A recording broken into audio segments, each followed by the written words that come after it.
Jail के ताले टूटेंगे, मनीष भैया छूटेंगे। छूट के बाहर जो है मनीष भैया आ गए। इनके गांव में मैं गई थी कवरेज करने, आप लोगों ने देखा था राजधर्म के ऊपर मैंने दिखाया था कि क्या माहौल बिहार के अंदर है मनीष भैया के जेल में जाने के बाद। आज ये अयोध्या में मौजूद है तो बड़े मुश्किल से पकड़ में आए हैं, क्योंकि इतने इनकी फ़ैन फॉलोइंग है। चाहे आप यूपी चले जाइए, बिहार में तो आप पूछिए ही मत। मुझे तो ऐसा लग रहा है कि इनके अंदर बिहार का एक नया नेता जो है वो उभर करके आ रहा है। इसी माइक के बाद मुझे ऐसा लगता है कि ये माइक जो है वो लोगों को संबोधन करने के लिए भी उठा सकते हैं आने वाले समय में। मनीष भाई, आपको बहुत बहुत स्वागत है राजधर्म पर। सबसे पहले मैं आपको धन्यवाद देना चाहता हूं और दर्शकों को जो है पीछे भव्य राम मंदिर जो अपना स्वरूप ले रहा है उसको दिखाना चाहता हूं। और हम लोग सिर्फ और सिर्फ उस मंदिर से 50-100 मीटर की दूरी पे हैं, और जहां पे खड़े हैं और यहाँ से कॉरिडोर है तो हम लोग 10 मीटर की दूरी पे हैं। तो प्रभु श्री राम के दरबार में अभी मैं हूं, और आपने कहा कि माइक से तो दूरी मेरी नहीं बढ़ेगी, चाहे वो संबोधन करना हो और चाहे जो है वो समस्याओं को दिखाना हो। और आप मेरे गांव गई थी, मेरे घर गई थी, इसके लिए तहे दिल से धन्यवाद कि दिल्ली से आप जो है मेरे घर गई। और हाँ, आपने ये भी कहा कि यूपी में भी चाहने वाले हैं, दिल्ली में भी, बिहार में भी, हर जगह।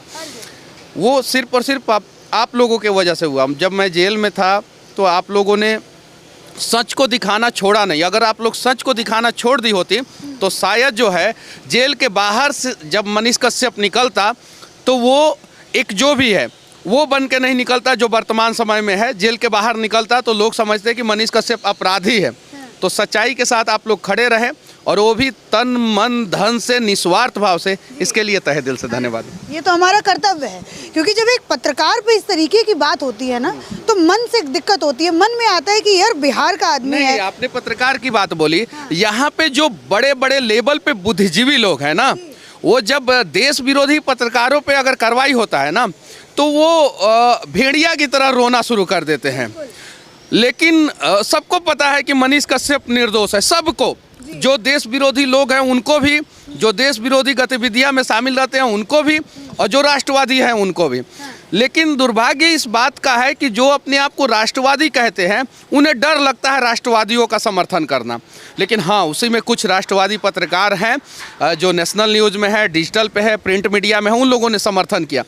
लेकिन अगर सारे बुद्धिजीवी जो जानते थे कि मनीष कश्यप निर्दोष है, जिनका दिल जानता था, अगर वो लोग सपोर्ट किए होते तो शायद 9 महीना की जगह पे जो है मैं 9 दिन के अंदर अंदर सलाखों के से बाहर निकल जाता। भैया, ये भी तो एक बात हो सकती है ना, जैसे 9 महीने में एक बच्चा तैयार होता है, तो वैसे एक नया मनीष कश्यप जो है वो 9 महीने में तैयार होकर। हम लोग आस्तिक लोग हैं, भगवान पे भरोसा करने वाले लोग हैं। अयोध्या में है प्रभु श्री राम जो है आराध्य हैं, इन पे भरोसा करने वाले हैं। तो भगवान जो भी करते हैं आपके लिए, अगर आप सच्चे मन से प्रयास करती हैं कुछ करने के लिए, तो उसमें बहुत सारी बाधाएं जो है भगवान पैदा करते हैं। वो एग्जाम लेते हैं, परीक्षा लेते हैं कि आप इन बाधाओं को पार कर सकती हैं कि नहीं।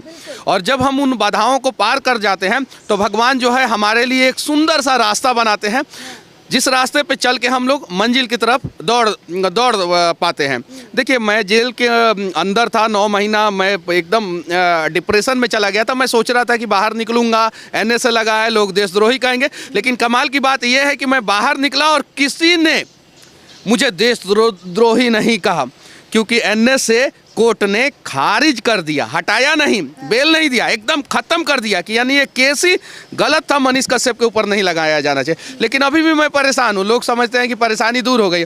सारे केसों में बेल तारीख पे जाना पड़ता है, वकीलों से बात करना पड़ता है, फाइनेंशियली मैं जीरो हो चुका हूँ, बहुत सारी समस्याएं। लेकिन मैंने कभी किसी के आगे हाथ नहीं फैलाया। मैंने हाथ फैलाया तो सिर्फ प्रभु श्री राम के आगे।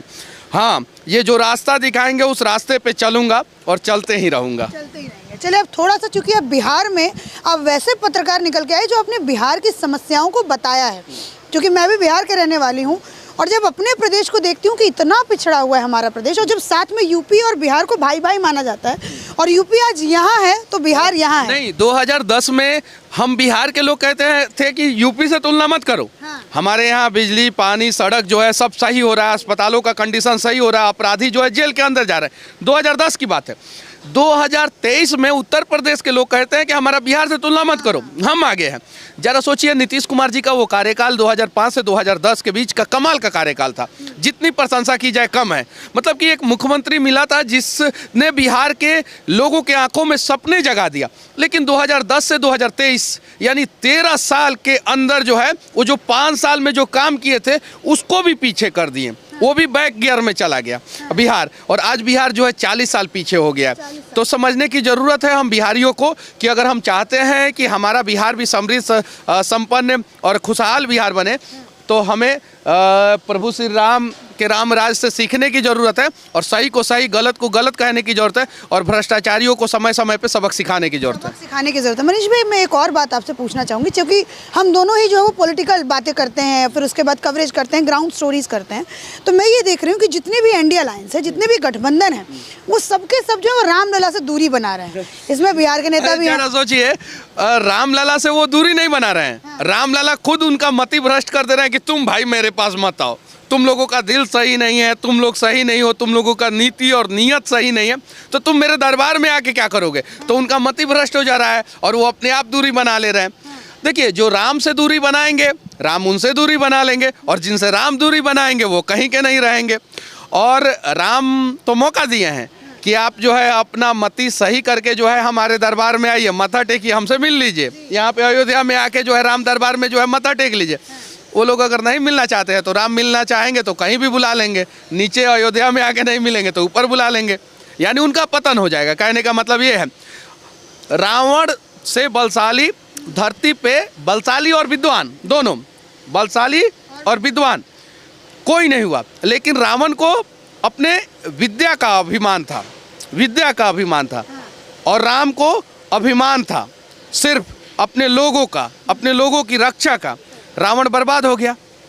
वैसे ही विपक्ष एनडीए अलायंस को लगता है कि हम कौरव का सेना तैयार कर लेंगे, उधर से तमिलनाडु से एक को जोड़ लेंगे, बिहार से एक को जोड़ लेंगे, यूपी से एक को जोड़ लेंगे, हर जगह से एक को जोड़ लेंगे, तो 5 पांडव रूपी जो है बीजेपी कहीं नहीं तो कहीं जो है उन लोगों पे भारी पड़ जाएगा। देखिए, ये बीजेपी ने राजनीतिक मुद्दा नहीं बनाया राम को, या उन लोगों ने खुद बना दिया। अरे मंदिर बन रहा था, साइलेंट हो जाते, हम भी चलेंगे भाई, हमको भी बुलाओ, हम भी जाएंगे, क्यों नहीं, मंदिर तो सबका है, मुद्दा खत्म हो जाता। लेकिन बीजेपी तो शांत रहा, विपक्ष वाले खुद जो है इसको मुद्दा बना के जो है अपने आप को बर्बाद करने के कगार पे पहुंचा दिया। हाँ। मनीष भैया, देखिए, जैसे कल परसों मैं यादवों के पास गई थी, यादवों के गांव में गई थी कवरेज करने, तो वो कह रहे थे कि भाई अखिलेश यादव का वो मतलब मुझे उदाहरण दे रहे थे कि अखिलेश को जाके दर्शन जरूर कर लेना चाहिए था। यादव ठीक है, उनको तो कृष्ण के सपने भी आ रहे थे, तमाम आ रहा था। कृष्णवंशी हैं यादव, यदुवंशी हैं यादव, चंद्रवंशी हैं यादव, ठीक है। उन लोगों को गुमराह किया गया, सभी लोगों को नहीं, उनमें कुछ लोगों को गुमराह किया गया। अब बताइए, अखिलेश यादव छुट्टी मनाने विदेश चले जाते हैं, क्या यादव, गरीब यादव छुट्टी मनाने विदेश जाता है? बिहार में जो है जो मुख्यमंत्री, माँ, पिता मुख्यमंत्री, बेटा उप मुख्यमंत्री, स्वास्थ्य मंत्री, हाँ, यादव परिवार नहीं, नाम रखिए, उस सब से तुलना नहीं कर सकते। उनके लालू जी का किडनी का ऑपरेशन सिंगापुर में होता है और बेटा जो है बिहार में स्वास्थ्य मंत्री है। क्या बिहार का गरीब यादव, गरीब मुस्लिम, गरीब पासवान, गरीब भूमिहार, गरीब ब्राह्मण जो है, वो उसके घर पे कोई बीमार होगा तो वो सिंगापुर लेके जाएगा क्या? कभी नहीं लेके जाएगा। तो ये सारी चीज़ें अब धीरे धीरे सोशल मीडिया का ज़माना है, सबको समझ में आ रहा है कि भाई हमारे बच्चों का तो भविष्य बर्बाद हो रहा है। आप बताइए, एक व्यक्ति जो वेटनरी कॉलेज के चपरासी क्वार्टर में रहता था, आज उसका परिवार जो है वो दिल्ली, मुंबई, सिंगापुर और ना जाने कहाँ कहाँ पहुँच गया। दिल्ली में जो है 450 करोड़ के बंगले में पहुँच गया। तो एक वेटनरी कॉलेज के चपरासी क्वार्टर से 450 करोड़ के बंगले में उनका परिवार पहुँच गया। क्या बिहार का हर एक गरीब का ये स्थिति सुधरा? इस प्रकार से नहीं सुधरा। तो ये सारी चीज़ें दिख रहा है लोगों को, और प्रभु श्री राम का दरबार भी लग रहा है। तो अब राम राज आएगा तो निश्चित ही है कि जो लूटने वाले लोग हैं उनका सत्यानाश होगा, उनका पतन होगा। आप सिविल इंजीनियर भी रह चुके भैया, ठीक ठाक काम हो रहा है कि नहीं? बिहार में तो जाके सड़क नाली सब दिखाते हैं। इंटरनेशनल लेवल का किसी भी इंजीनियर को बुला लीजिए यहाँ पे, आप देखिए यहाँ का काम जो है, ये देखिए ये जो कॉलम बना हुआ है इसका फिनिशिंग देखिए कितना बढ़िया है। और ये सारी चीज़ें, ये कॉलम नहीं, ये वाला, ये सारा चीज़ें ये देख सकती है नीचे। हाँ, ये दीवार इतना मजबूत बना है ना, इतना मजबूत बना है कि ये 100 साल तक कुछ नहीं होने वाला है इस दीवार को। इस दीवार को सड़कें जो बनी है यहाँ पे नीचे, वो सड़कों को 100 साल तक कुछ नहीं होने वाला है। मंदिर जो बन रहा है, मंदिर जो है 1000 साल तक मंदिर को कुछ नहीं होने वाला है। ये जो स्टील स्ट्रक्चर बन रहा है यहाँ पे आप देख सकती हैं, स्टील स्ट्रक्चर, हाँ ये भी मतलब कि 50, 60, 100 साल तक इसको भी कुछ, 50 साल तक तो इसको कुछ नहीं होने वाला। ये जो दीवार के अंदर जो स्ट्रक्चर लग रहा है, डिजाइन लग रहा है, उसको भी 50 साल तक कुछ नहीं होने वाला है। तो कहीं नहीं तो कहीं जो है यहाँ पे ईमानदारी पूर्वक काम हो रहा है। यही प्रकार से ईमानदारी पूर्वक काम अगर बिहार में होना तो शायद जो है बिहार का दशा और दिशा बदल जाएगा। अच्छा, मतलब ईमानदारी से काम हो रहा है, लेकिन विपक्ष जो है वो बार बार मजदूर काम नहीं कर रहे हैं। अच्छा। इसमें सेवक काम कर रहे हैं, ये सभी राम भक्त हैं, ये स्वेच्छा से काम कर रहे हैं। कल 11:30 बजे जाके मैं रिपोर्टिंग कर रहा था और सब लोग चले आए और बोल रहे थे। अब जरा बताइए कि कहीं भी सरकारी काम होता है, प्राइवेट काम होता है, कोई वर्कर आके बोलता है, डर के मारे नहीं बोलता। ये इंजीनियर सब बोल रहे हैं, सब बोल रहे हैं। मतलब रामलला ने सबको जुबान दे दिया है कि बोलो भाई, अरे गलत नहीं है तो क्यों नहीं बोलेंगे। मीडिया के सामने एकदम खुल के बोल रहे हैं, फोटो खिंचवा रहे हैं, बोल रहे हैं, खुशी का इजहार कर रहे हैं, क्योंकि इन्हें पता है इनके काम में 1% भी गलत नहीं है। अगर काम में गलत होता, आप किसी ठेकेदार के यहाँ साइट पे चले जाइए, देखिए अब तो बहुत सारे लोगों के पास, अरे इंजीनियर भाग जाता है सब मेरे सामने ही बोल, मैं पूछता हूँ इंजीनियर कहाँ है, तो इंजीनियर बोल देता है कि इंजीनियर नहीं है। और जैसे मैं दूसरे को ढूंढने गया तो इंजीनियर सड़क लिया। तो ये चीज़ है। और यहाँ पे जाइए, किसी से भी आप पूछिए, सब बोल रहे हैं, यहाँ तक कि पुलिस वाले भी बोल रहे हैं, पुलिस वाले भी फोटो खिंचवा रहे हैं। सब मतलब कि राम के धुन में इतने मगन हो चुके हैं कि उन्हें कोई फर्क नहीं पड़ता और एकदम ईमानदारी पूर्वक काम हो रहा है। ईमानदारी पूर्वक काम हो रहा है। लोग तो ये भी कह रहे हैं कि आप भाजपा ज्वाइन करने वाले हैं, कुछ ऐसा सिस्टम है क्या आपका? हम राष्ट्रवादी लोगों को ज्वाइन करेंगे, जो राष्ट्र के साथ है हम उनके साथ हैं। आजकल तो लोग बोलते हैं राष्ट्रवादी तो एक ही पार्टी है, भाजपा। चलिए ठीक है, अगर आप युवा नेता नहीं, ऐसा नहीं है, मैंने अभी ऐसा सोचा नहीं है। हम लोग तो अभी राम भक्ति में हैं। 22 तारीख तक जो है, 23 तारीख तक, 24 तारीख तक हम लोग अयोध्या के आसपास में ही रहेंगे, इधर उधर रहेंगे। उसके बाद से देखा जाएगा कि क्या होता है क्या नहीं। राम जहाँ जौन सा रास्ता दिखाएंगे, जिस रास्ते पे बोलेंगे कि चलने के लिए, उस रास्ते पे हम लोग चलने का प्रयास करेंगे। उस रास्ते पे चलने का। मनीष जी, एक मैं बात आपसे पूछना चाहूँगी। बहुत सारे लोग ये कह रहे हैं कि राम मंदिर बनाने से थोड़ी ना कुछ होगा। राम मंदिर तो बस आप लोग ऐसे राम के नाम पे बजा करके वोट, विपक्ष। अच्छा, विपक्ष को किसने मना किया था? अखिलेश यादव, मायावती को किसने मना किया था कि आप जो है अयोध्या में एयरपोर्ट मत बनवाइए, अयोध्या में अस्पताल मत बनवाइए, अयोध्या में सड़क मत बनवाइए, अयोध्या में बस स्टॉप मत बनवाइए? किसने मना किया था? किसी ने नहीं मना किया था। लेकिन अयोध्या की वजह से राम मंदिर नहीं बन रहा है। राम मंदिर की वजह से नया अयोध्या बन रहा है। सिर्फ और सिर्फ 70 एकड़ पे राम मंदिर बन रहा है और थोड़ा सा अब जमीन बढ़ के जो है 100 एकड़ के आसपास हो गया। तो इतना के आसपास में राम मंदिर का निर्माण हो रहा है। लेकिन अयोध्या शहर तो बहुत बड़ा है ना, 1% जमीन पे भी, अयोध्या के 1% जमीन पे भी तो राम मंदिर नहीं बन रहा है, उससे भी कम। लेकिन इस राम मंदिर के वजह से पूरे अयोध्या का विकास हो रहा है, पूरे उत्तर प्रदेश का विकास हो रहा है, पूरे देश में धार्मिक स्थलों के उत्थान की बातें चल रही है। विपक्ष को ये नहीं दिख रहा है क्या? जिस दिन विपक्ष जो है वो अपने आंखों पे एक धर्म का पट्टी बांध के जो सोचता है कि इसी धर्म के वोट से हम चुनाव जीतेंगे, वो पट्टी उतारेगा तो उस दिन उसको दिखेगा कि राम मंदिर की वजह से विकास हो रहा है। ये सड़कें चौड़ी हो गई है, अयोध्या सुंदर हो गया है, सारा वायर जो है अंडरग्राउंड हो गया है अयोध्या में। क्या इसको विकास नहीं कहते हैं क्या? अयोध्या की सड़कें मजबूत बन रही है, ड्रेनेज सिस्टम ऐसा बना है अयोध्या में कि आप देखिए, दूसरे शहरों में चले जाइए, थोड़ा सा बारिश आता है तो पूरा पानी शहर में लग जाता है। अयोध्या में कितना भी बारिश आ जाए, रेन वाटर सिस्टम इतना बढ़िया है कि सारा का सारा पानी जो है सरयूग नदी में निकल जाएगा। अयोध्या में जो वेस्ट वाटर मैनेजमेंट है, जो मतलब कि यहाँ का ड्रेनेज से जो वाटर निकलेगा, आपके घर से, सबके घर से वाटर निकलेगा, उसको एसटीपी सीवर ट्रीटमेंट प्लांट से ट्रीट करके सरयूग नदी में डाला जाएगा। यानी अयोध्या का पानी अब सरयूग नदी को भी गंदा नहीं करेगा। इसको विकास नहीं कहते तो क्या कहते हैं?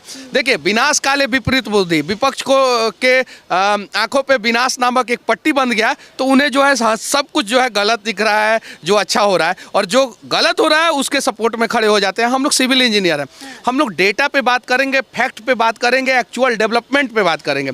आए ना कोई भी नेता डेवलपमेंट पे ही बात कर ले मेरे से, मैं उनको जो है आईना दिखा दूंगा। अगर आँख अंधा नहीं होगा तो उनको जो है सब कुछ दिख जाएगा, अंधे होंगे तो थेथरोलॉजी करेंगे।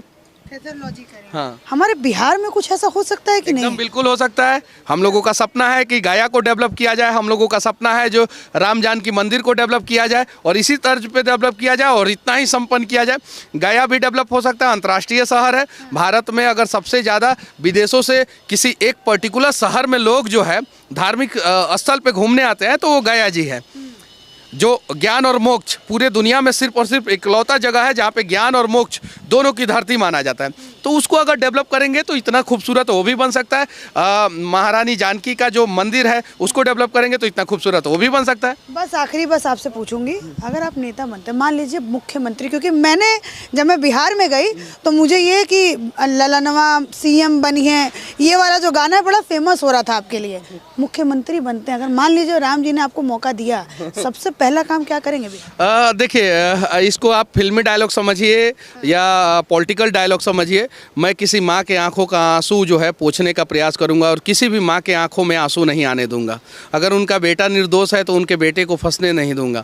मैं जितनी भी माएँ हैं जो अपने बच्चों के लिए सपने देखी हैं उन सपनों को पूरा करने का प्रयास करूँगा। इसे आप फिल्मी भी बोल सकती हैं और इसे जो है मेरे दिल की बात भी बोल सकती हैं। मैं किसी भी माँ को जो है कष्ट देने का प्रयास नहीं करूंगा और किसी भी माँ को कष्ट होगा उसे उसका सॉल्यूशन करने का प्रयास करूंगा। मैं राम के दरबार में ये बात बोल रहा हूँ। राम के दरबार में ये बात, तो सत्ता की कुर्सी जो है आपको बदलेगी नहीं मनीष जी?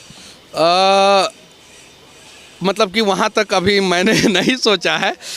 उसके ऊपर जो है हम लोग जो है राम मंदिर बन जाए और प्राण प्रतिष्ठा हो जाए उसके बाद बात करेंगे। बात है, नेता की तरह अभी से बात करना भी सीख लिए हैं मनीष जी। तो चलिए इसी के साथ धन्यवाद। मनीष भैया के साथ जो मेरी खास बातचीत थी, आप लोग ही बड़ा डिमांड कर रहे थे कि मनीष जी को चैनल पर लेके आइए, चैनल पर लेके आइए। आप लोगों से कह देना चाहता हूँ, अयोध्या में जो विकास हुआ है अगर आप लोगों को नहीं दिख रहा है तो एक बार आइए अयोध्या में, अयोध्या का विकास देखिए। अगर आपको मंदिर में नहीं आना है मत आइए मंदिर में, लेकिन अयोध्या का तो डेवलपमेंट देख सकते हैं ना।